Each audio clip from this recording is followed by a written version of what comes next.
Hello dear student, welcome. तो BCom वाले tension मत लो, इसके पहले भी सब पेपर सॉल्व कर चुका हूँ।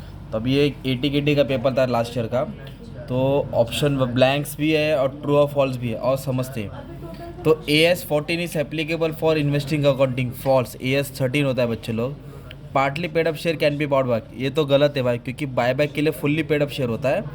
जनरल रिजर्व से नॉन फ्री रिजर्व, फॉल्स, क्योंकि जनरल रिजर्व फ्री रिजर्व होता है। जनरल रिजर्व क्या होता है? फ्री रिजर्व, ये भी फॉल्स है।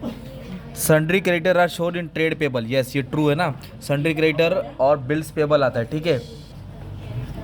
Company is not liquidated in internal reconstruction, yes company जैसा वैसे रहता है, सिर्फ मांडोली करता है, सेटलमेंट करता है।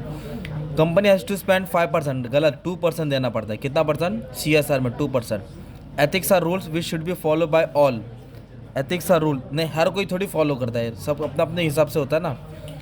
प्रॉफिट एंड लॉस अकाउंट और security premium are also source of buyback, yes buyback का ये सोर्स है। Loss on sale of investment, जो भी लॉस होता है is debited to profit and loss account, yes loss को डेबिट ही करते PNL अकाउंट में, okay. In company balance sheet capital reserve is shown in the head of share capital, किसके head में दिखा रहा है? शेयर कैपिटल में। तो ये गलत है भाई, क्योंकि वो रिजर्व सरप्लस में आता है। Claims forgone by creditor are debited to capital addition account, false, क्योंकि ये फायदा होता है तो क्रेडिट में आता है। Computer software is intangible asset, yes ये ट्रू है। तो 10 मार्क इधर जमा हो गया। अभी 10 मार्क अपने को क्या आने वाला है? ऑब्जेक्टिव्स आने वाला है, तो और डिस्कस करते हैं। इंटरेस्ट ऑन डिबेंचर, इंटरेस्ट हमेशा फेस वैल्यू पे कैलकुलेट होता है, ठीक है। और बिल्स पेबल किधर रहेगा बच्चे लोग? ट्रेड पेबल में। किधर रहेगा? Trade payable. Bills payable creditor final account का सम है ना। एथिक्स कहाँ से उठाया? ग्रीक वर्ड से उठाया। स्टैट्यूटरी ऑडिट कौन करने आता है? एक्सटर्नल ऑडिटर करने आता है। एम्प्लॉय को जो सैलरी मिलता है वो किस में दिखाएंगे? एम्प्लॉय बेनिफिट एक्सपेंस, सैलरी आएगा, वेजेस आएगा, इधर आता है, ओके। और फाइनेंस कॉस्ट में इंटरेस्ट आता है। Interest on bank loan should be paid under, बोला ना फाइनेंस कॉस्ट आगे इधर ही नाम। सब डिवीजन में क्या होता है? वैल्यू ऑफ शेयर कम होता है, ठीक है। और डेट रेशियो कितना है? 2:1, कितना है? 2:1 बायबैक के बाद।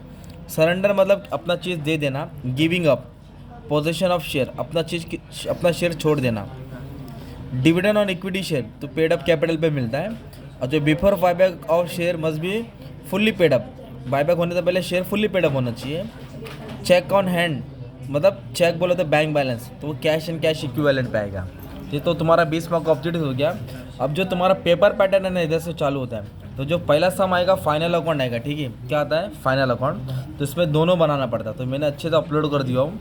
और उसके ऑप्शन में आया बायबैक, एक 10 मार्क का बायबैक आया और 10 मार्क का इन्वेस्टमेंट वाला टॉपिक आया छोटा सा।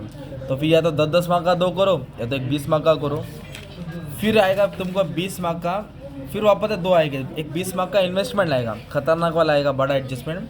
फिर 10 मार्क के 2 सम आएंगे, एक आया कैपिटल रिडक्शन, इंटरनल रिकंस्ट्रक्शन, और एक आया बायबैक का सम। किसका आया? बायबैक का, वो भी कितना? 2 सम है ना। फिर उसके बाद तुमको ऑप्शन में क्या दिख रहे हैं? फिर से इंटरनल रिकंस्ट्रक्शन दिख रहा है और फिर से एक बैलेंस शीट दिख रहा है, और ये शॉर्ट नोट्स है। तो शॉर्ट नोट भी मैंने अच्छे से एक्सप्लेन करा दिया हूँ, मतलब 4 चैप्टर के ऊपर शॉर्ट नोट्स बना दिया हूँ, ताकि तुमको उससे आइडिया आएगा कि कुछ भी आंसर है तो तुमको आंसर कैसे बना के लिखने का, ठीक है। तो इसके पहले भी पूरा पेपर सॉल्व कर दिया हूँ मैंने, ठीक है। ये भी पेपर सॉल्व करा दिया हूँ। इसके पहले भी जो पेपर है नवंबर 23 का भी सॉल्व करा दिया हूँ, और जो लेटेस्ट पेपर था वो भी। चलो ठीक है, thank you very much and all the best for your exam. दुआ में याद रखना।